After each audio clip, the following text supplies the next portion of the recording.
Capítulo 5. Don Juan inquiría periódicamente, en forma casual, sobre el estado de mi datura.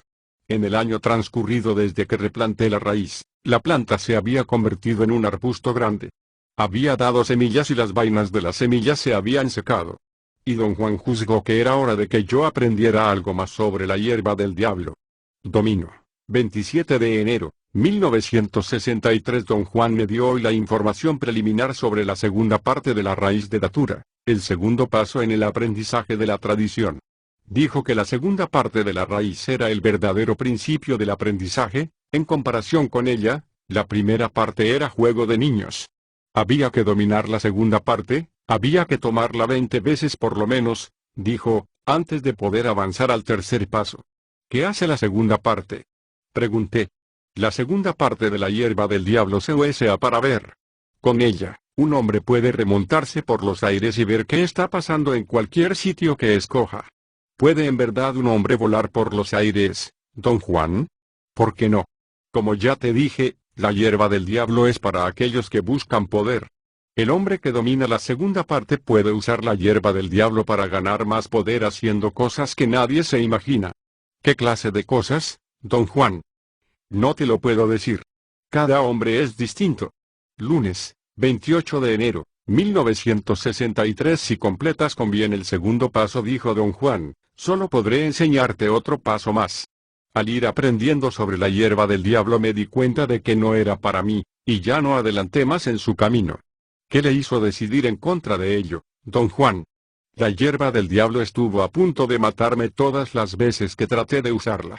Una vez me fue tan mal que me di por acabado. Y sin embargo, yo habría podido evitar todo ese dolor. ¿Cómo? ¿Hay alguna manera especial de evitar el dolor? Sí, hay una manera. ¿Es una fórmula, o un procedimiento, o qué? Es una manera de agarrarse a las cosas. Por ejemplo, cuando yo estaba aprendiendo sobre la hierba del diablo, era demasiado ansioso. Me agarraba a las cosas de la misma manera que los niños agarran dulces. La hierba del diablo es solo un camino entre cantidades de caminos. Cualquier cosa es un camino entre cantidades de caminos. Por eso debes tener siempre presente que un camino es solo un camino. Si sientes que no deberías seguirlo, no debes seguir en él bajo ninguna condición. Para tener esa claridad debes llevar una vida disciplinada. Solo entonces sabrás que un camino es nada más un camino, y no hay afrenta, ni para ti ni para otros, en dejarlo si eso es lo que tu corazón te dice. Pero tu decisión de seguir en el camino o de dejarlo debe estar libre de miedo y de ambición. Te prevengo. Mira cada camino de cerca y con intención. Pruébalo tantas veces como consideres necesario. Luego hazte a ti mismo, y a ti solo, una pregunta. Es una pregunta que solo se hace un hombre muy viejo. Mi benefactor me habló de ella una vez cuando yo era joven, y mi sangre era demasiado vigorosa para que yo la entendiera. Ahora sí la entiendo. Te diré cuál es. ¿Tiene corazón este camino? Todos los caminos son lo mismo, no llevan a ninguna parte. Son caminos que van por el matorral. Puedo decir que en mi propia vida he recorrido caminos largos, pero no estoy en ninguna parte. Ahora tiene sentido la pregunta de mi benefactor, ¿tiene corazón este camino? Si tiene, el camino es bueno, si no, de nada sirve. Ningún camino lleva a ninguna parte, pero uno tiene corazón y el otro no. Uno hace gozoso el viaje, mientras lo sigas, eres uno con él. El otro te hará maldecir tu vida. Uno te hace fuerte, el otro te debilita. Domingo, 21 de abril, 1963. La tarde del martes 16 de abril, don Juan y yo fuimos a los cerros donde están sus daturas. Me pidió dejarlo solo allí, y esperarlo en el coche. Volvió casi 3 horas después cargando un paquete envuelto en una tela roja. Cuando iniciábamos el regreso a su casa, señaló el bulto y dijo que era su último regalo para mí. Pregunté si quería decir que ya no iba a enseñarme. Explicó que se refería al hecho de que yo tenía una planta plenamente madura y ya no necesitaría de las suyas. Al atardecer tomamos asiento en su cuarto. Él sacó un mortero y una mano, ambos de acabado pulido. El cuenco del mortero tenía unos 15 centímetros de diámetro. Desató un gran paquete lleno de bultos pequeños, seleccionó 2 y los puso sobre un petate, a mi lado, luego añadió otros 4 bultos del mismo tamaño. extraídos del paquete que trajo a casa. Dijo que eran semillas, y yo debía molerlas hasta convertirlas en polvo fino. Abrió el primer bulto y virtió parte de su contenido en el mortero. Las semillas secas eran redondas, de color amarillo caramelo. Empecé a trabajar con la mano del mortero. Tras un rato don Juan me corrigió. Me dijo que primero empujase la mano contra un lado del recipiente y luego la deslizara sobre el fondo para hacerla subir contra el otro lado. Le pregunté qué iba a hacer con el polvo. No quiso hablar de ello. El primer lote de semillas resultó extremadamente duro de moler. Tardé 4 horas en terminar el trabajo. La espalda me dolía a causa de la postura en que había estado sentado. Me acosté y quise dormirme allí mismo, pero don Juan abrió la siguiente bolsa y vació parte de su contenido en el mortero. Esta vez las semillas eran un poco más oscuras que las primeras y se hallaban apelotonadas. El resto del contenido de la bolsa era una especie de polvo, consistente en gránulos muy pequeños, redondos y oscuros. Yo quería algo de comer, pero don Juan dijo que si deseaba aprender tenía que seguir la regla, y la regla solo me permitía beber un poco de agua mientras aprendía los secretos de la segunda parte. La tercera bolsa contenía un puñado de gorgojos negros, vivos. Y en la última había algunas semillas frescas, blancas y casi pulposas en su blancura, pero fibrosas y difíciles de convertir en pasta fina, como don Juan esperaba de mí. Cuando hube terminado de moler el contenido de las 4 bolsas, él midió 2 tazas de un agua verdosa, la virtió en una olla de barro y puso la olla al fuego. Cuando el agua hervía, añadió el primer lote de semillas pulverizadas. Agitó el líquido con un pedazo largo y puntiagudo de hueso o madera, que llevaba en su morral de cuero. Apenas sirvió nuevamente el agua, añadió las otras sustancias una por una, siguiendo el mismo procedimiento. Luego añadió otra taza de la misma agua y dejó la mezcla hervir a fuego lento. Entonces me dijo que era hora de macerar la raíz. Extrajo cuidadosamente un largo pedazo de raíz de datura del bulto que había traído a casa. La raíz tenía unos 40 centímetros de largo. Era gruesa, como de 4 centímetros de diámetro. Dijo que era la segunda parte, y también la había medido él mismo porque aún era su raíz. La próxima vez que yo probara la hierba del diablo, dijo, tendría que medir mi propia raíz. Empujó hacia mí el gran mortero, y procedí a macerar la raíz exactamente como él había hecho con la primera parte. Me guió a través de los mismos pasos, y nuevamente dejamos la raíz macerada remojándose en agua, expuesta al sereno. Para entonces, la mezcla hirviente se había solidificado en la olla de barro. Don Juan retiró la olla del fuego, la puso dentro de una red y la colgó de una viga a mitad del aposento. El 17 de abril, a eso de las 8 de la mañana, don Juan y yo empezamos a colar con agua el extracto de raíz. Era un día claro, soleado, y don Juan interpretó el buen tiempo como augurio de que yo le simpatizaba a la hierba del diablo. Dijo que, conmigo allí, nada más se acordaba de lo mala que la hierba había sido con él. El procedimiento que seguimos para filtrar el extracto de raíz fue el mismo que yo había observado para la primera parte. Al atardecer, tras vaciar el agua de encima por 8ª vez, quedó en el fondo del recipiente una cucharada de sustancia amarillenta. Volvimos al cuarto de don Juan, donde aún había 2 bolsitas sin tocar. Abrió una, metió la mano y con la otra plegó el extremo abierto en torno de su muñeca. Parecía estar sosteniendo algo, a juzgar por la forma como su mano se movía dentro de la bolsa. De pronto, con un movimiento rápido, peló la bolsa de su mano como quitándose un guante, volteándola al revés, y acercó la mano a mi rostro. Estaba sosteniendo una lagartija. La cabeza del animal se hallaba a pocos centímetros de mis ojos. Había algo extraño en el hocico. Observé un momento, y luego me retraje involuntariamente. El hocico de la lagartija estaba cosido con puntadas toscas. Don Juan me ordenó coger la lagartija con la mano izquierda. La aferré, se revolvió contra mi palma. Sentí náuseas. Mis manos empezaron a sudar. Don Juan tomó la última bolsa y, repitiendo los mismos movimientos, extrajo otra lagartija. También la acercó a mi cara. Vi que los ojos del animal estaban cosidos. Me ordenó coger esta lagartija con la mano derecha. Para cuando tuve ambas lagartijas en las manos, me hallaba a punto de vomitar. Tenía un deseo avasallador de dejarlas caer y largarme de allí. No las apachurres, dijo, y su voz me trajo un sentido de alivio y de propósito. Preguntó qué me pasaba. Trataba de estar serio, pero no pudo contener la risa. Intenté aflojar las manos, pero sudaban tan profusamente que las lagartijas, retorciéndose, empezaron a escapárseme. Sus garritas agudas arañaban mis manos, produciendo una increíble sensación de asco y náusea. Cerré los ojos y apreté los dientes. Una de las lagartijas ya se deslizaba a mi muñeca, solo necesitaba dar un tirón para sacar la cabeza de entre mis dedos y quedar libre. Yo experimentaba una sensación peculiar de desesperación física, de incomodidad suprema. Gruñía a don Juan, entre dientes, que me quitara esas porquerías. Mi cabeza se sacudía involuntariamente. Él me miró con curiosidad.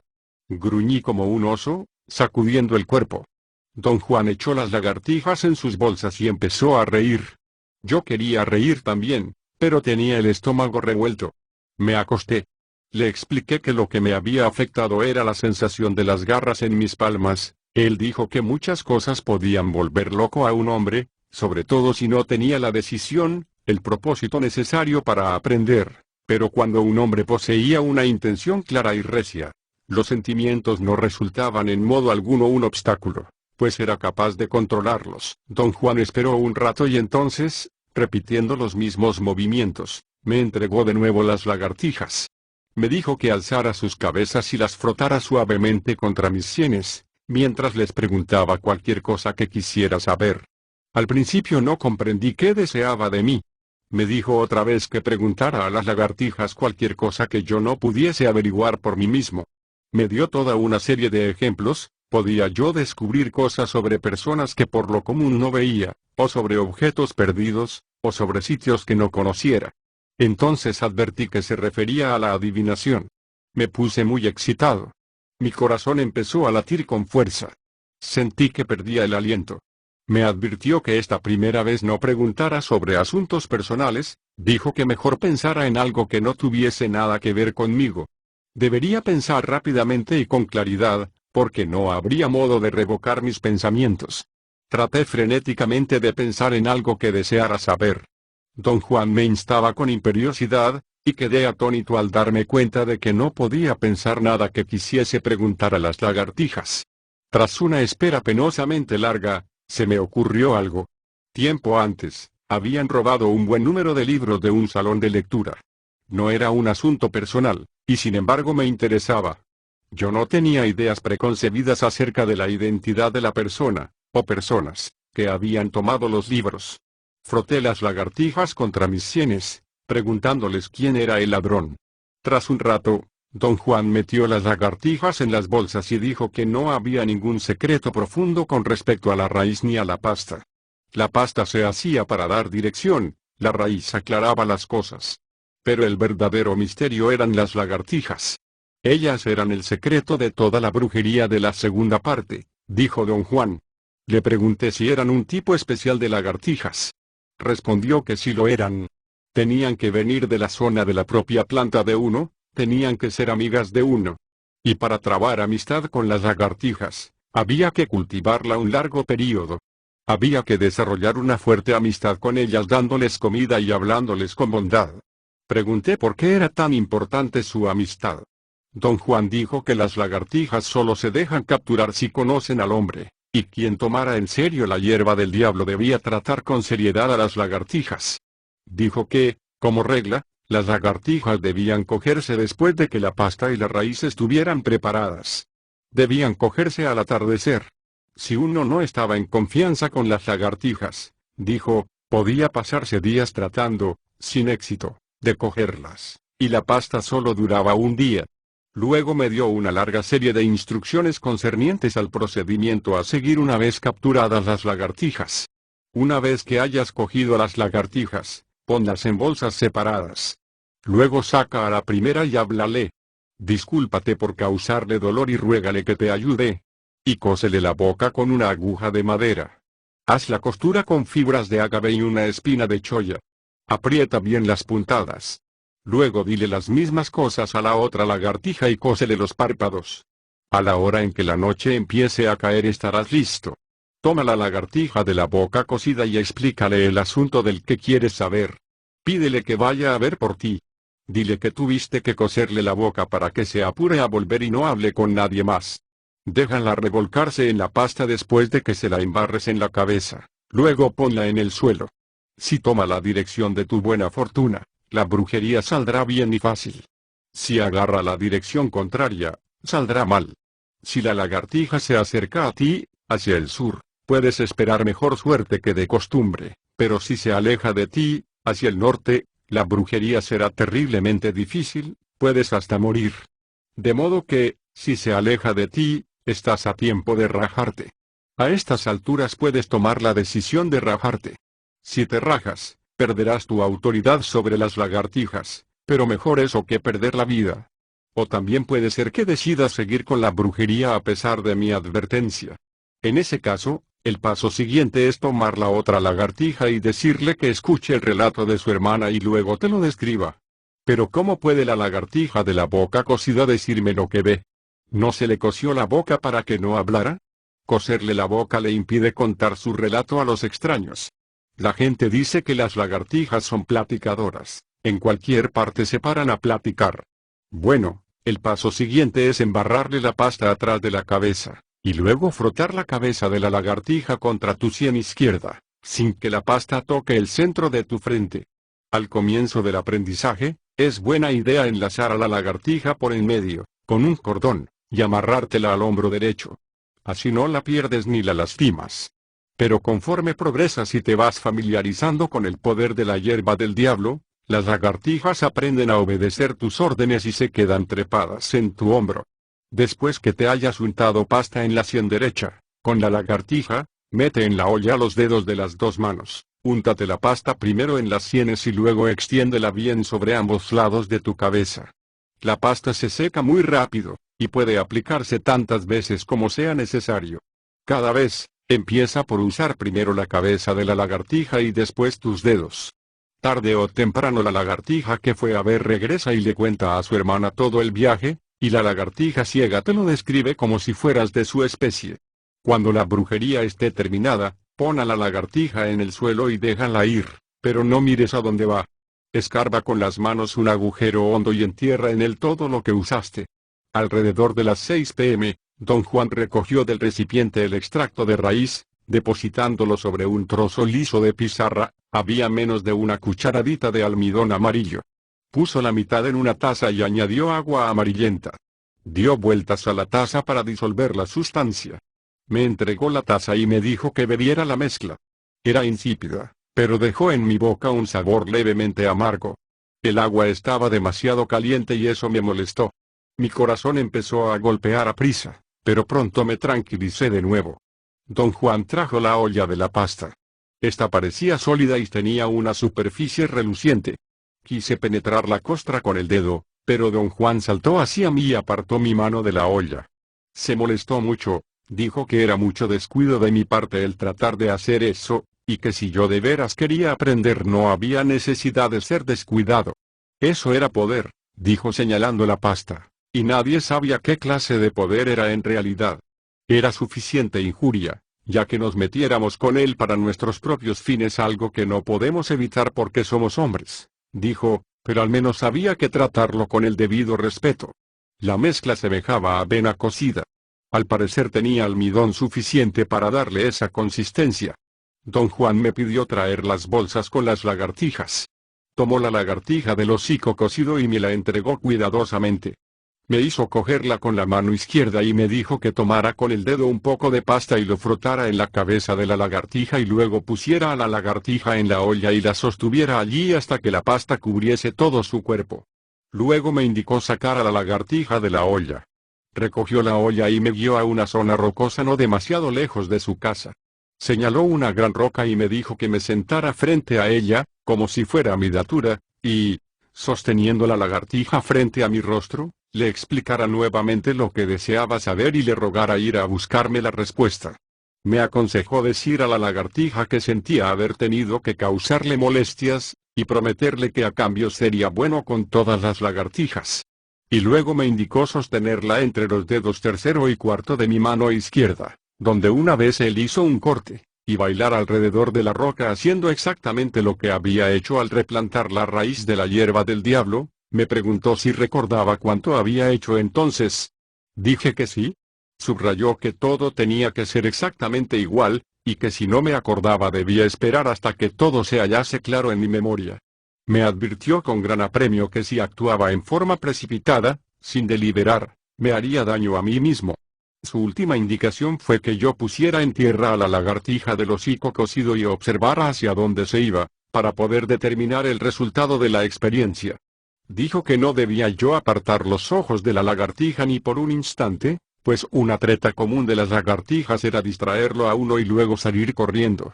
Todavía no acababa de oscurecer. Don Juan miró el cielo. Te dejo solo, dijo, y se alejó. Seguí todas sus instrucciones y luego puse a la lagartija en el suelo. La lagartija permaneció inmóvil donde la dejé. Luego me miró, y corrió a las rocas, hacia el este, y desapareció entre ellas. Me senté en el suelo frente a la roca, como si estuviera ante mi planta. Una profunda tristeza me invadió. Me pregunté por la lagartija del hocico cocido. Pensé en su extraño viaje y en cómo me miró antes de correr. Era un pensamiento extraño, una proyección molesta. A mi modo yo también era una lagartija, realizando otro viaje extraño. Mi destino, ¿acaso, era solo el de ver? En ese momento sentía que nunca me sería posible decir lo que había visto. Para entonces ya estaba muy oscuro. Apenas podía ver las rocas que estaban frente a mí. Pensé en las palabras de don Juan, el crepúsculo, allí está la rendija entre los mundos. Tras largo titubeo empecé a seguir los pasos prescritos. Aunque la pasta parecía avena cocida, no tenía ese tacto. Era muy lisa y fría. Olía en forma peculiar, acre. Producía en la piel una sensación de frescura y se secaba rápidamente. Me froté las sienes 11 veces, sin notar efecto alguno. Traté con mucho cuidado de tomar en cuenta cualquier cambio en percepción o estado de ánimo, pues ni siquiera sabía qué anticipar. De hecho, no era yo capaz de concebir la naturaleza de la experiencia, e insistía en buscar pistas. La pasta se había secado y desprendido en escamas de mis sienes. Estaba a punto de untarme más cuando advertí que me hallaba sentado sobre los tobillos, a la japonesa. Había estado sentado con las piernas cruzadas y no recordaba haber cambiado de postura. Tardé algún tiempo en tomar plena conciencia de que me encontraba sobre el piso de una especie de claustro con arcadas altas. Pensé que eran de ladrillo, pero al examinarlas vi que eran de piedra. Esta transición fue muy difícil. Sobrevino tan repentinamente que yo no estaba listo para seguirla. Mi percepción de los elementos de la visión era difusa, como si soñara. Pero los componentes no cambiaban. Permanecían fijos, y yo podía detenerme junto a cualquiera de ellos y examinarlo concretamente. La visión no era tan clara ni tan real como una inducida por el peyote. Tenía un carácter nebuloso, un matiz pastel intensamente placentero. Me pregunté si podría levantarme o no, y enseguida noté que me había movido. Estaba en la parte superior de una escalera y una amiga mía, se hallaba al pie de ella. Sus ojos eran febriles. Había en ellos un brillo de locura. Rió fuertemente, con tal intensidad que resultó aterradora su risa. Empezó a subir la escalera. Quise huir o refugiarme, porque ella había estado chiflada una vez. Ese fue el pensamiento que acudió a mi mente. Me oculté detrás de una columna y pasó ante mí sin mirar. Ahora se va a un largo viaje. Fue otro pensamiento que se me ocurrió entonces, y finalmente la última idea que recordé fue, se ríe cada vez que está a punto de tronar. De pronto la escena se hizo muy clara, ya no era como un sueño. Era como una escena común, pero yo parecía estar viéndola a través de un cristal. Traté de tocar una columna, pero todo cuanto noté fue que no podía moverme. Sin embargo, sabía que podía quedarme cuanto quisiera, contemplando la escena. Estaba en ella pero no era parte de ella. Sentí que levantaba un dique de pensamientos y argumentos racionales. Me hallaba, hasta donde podía juzgar, en un estado ordinario de conciencia sobria. Cada elemento pertenecía al terreno de mis procesos normales. Y sin embargo, yo sabía que no se trataba de un estado ordinario.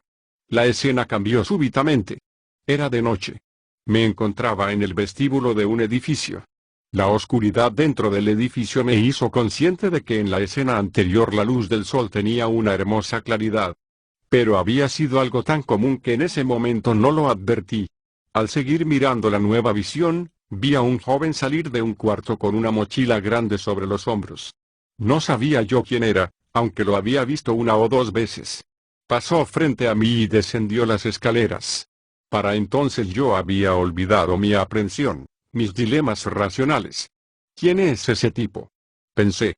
Porque lo oí. La escena cambió de nuevo y me hallé observando al joven mutilar libros, pegaba algunas páginas con goma, borraba marcas.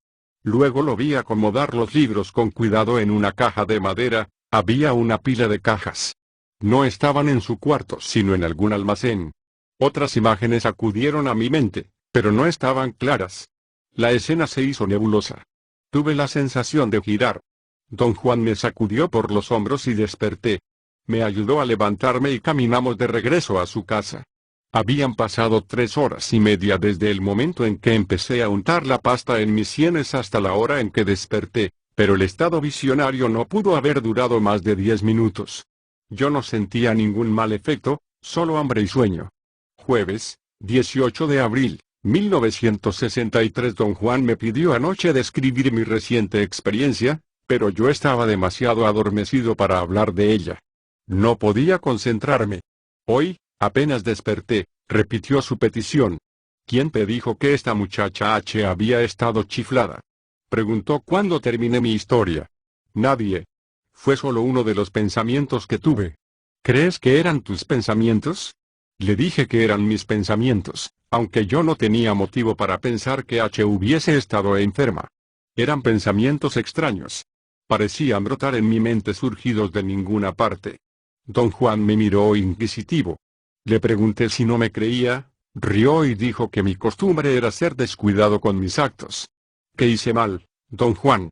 Debiste haber escuchado a las lagartijas. Como debí escuchar. La lagartijita encima de tu hombro te estaba describiendo todo lo que veía su hermana. Te estaba hablando. Te estaba diciendo todo, y tú no hiciste caso. En cambio, creíste que las palabras de la lagartija eran tus propios pensamientos. Pero si eran mis propios pensamientos, don Juan. No lo eran. Esa es la naturaleza de esta brujería. Para decirte la verdad, la visión es más para escucharse que para mirarse. Lo mismo me pasó a mí. Estaba a punto de advertírtelo cuando recordé que mi benefactor no me lo advirtió a mí tampoco. ¿Fue su experiencia como la mía, don Juan? No. La mía fue un viaje infernal. Casi me muero. ¿Por qué fue infernal? A lo mejor porque yo no le caía bien a la hierba del diablo, o porque no tenía claro lo que quería preguntar. Como tú ayer. Has de haber estado pensando en esa muchacha cuando preguntaste por los libros. No me acuerdo de eso. Las lagartijas nunca yerran, toman cada pensamiento como una pregunta.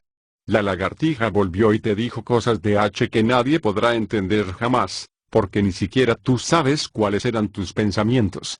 ¿Y la otra visión que tuve? Tus pensamientos han de haber estado firmes cuando hiciste esa pregunta. Y así es como hay que conducir esta brujería, con claridad. O sea que la visión de la muchacha no debe tomarse en serio. ¿Cómo puede tomarse en serio si no sabes qué preguntas estaban contestando las lagartijitas? ¿Sería más claro para la lagartija si uno hiciera una sola pregunta? Sí, sería más claro. Si pudieras sostener con firmeza un solo pensamiento. Pero ¿qué ocurriría, don Juan, si la única pregunta no fuera sencilla? Mientras tu pensamiento sea firme y no se meta en otras cosas, es claro para las lagartijitas, y entonces su respuesta es clara para ti. ¿Puede uno hacer más preguntas a las lagartijas mientras va avanzando en la visión? No. La visión es para mirar lo que las lagartijas te estén diciendo. Por eso dije que es una visión para oír más que una visión para ver. Por eso te pedí tratar asuntos no personales. Por lo general, cuando la pregunta trata de personas, tu ansia de tocarlas o de hablarles es demasiado fuerte, y la lagartija deja de hablar y la brujería se deshace. Deberás saber mucho más que ahora antes de querer ver cosas que te conciernan en lo personal. La próxima vez debes escuchar con cuidado.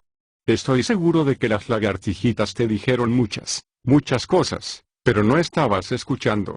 Viernes, 19 de abril, 1963, ¿Qué son todas las cosas que molí para la pasta, don Juan? Semillas de hierba del diablo y los gorgojos que viven de las semillas. La medida es un puño de cada cosa. Ahuecó la mano derecha para mostrarme cuánto. Le pregunté qué ocurriría si un elemento se usara solo, sin los demás. Dijo que tal procedimiento solo produciría el antagonismo de la hierba del diablo y de las lagartijas. No debes enemistarte con las lagartijas, dijo, porque al otro día, cuando esté atardeciendo, tienes que regresar al sitio de tu planta. Háblales a todas las lagartijas y pide que salgan otra vez a las 2 que te ayudaron en la brujería. Busca por todas partes hasta que esté oscuro. Si no puedes hallarlas, debes intentarlo de nuevo al otro día.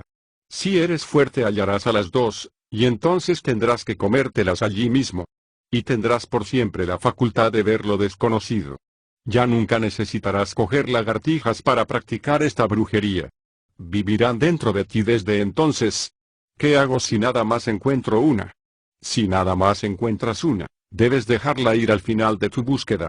Si la encuentras el primer día, no la guardes con la esperanza de coger a la otra al día siguiente. Eso nada más echaría a perder tu amistad con ellas. ¿Qué sucede si no puedo hallarlas para nada? Creo que eso sería lo mejor para ti. Quiere decir que debes coger 2 lagartijas cada vez que necesites su ayuda, pero también quiere decir que eres libre. ¿Cómo? Libre. Libre de ser esclavo de la hierba del diablo. Si las lagartijas viven dentro de ti, la hierba del diablo no te dejará ir jamás. ¿Es malo eso? Claro que es malo. Te apartará de todo lo demás. Tendrás que pasar la vida cultivándola como aliado. Es posesiva.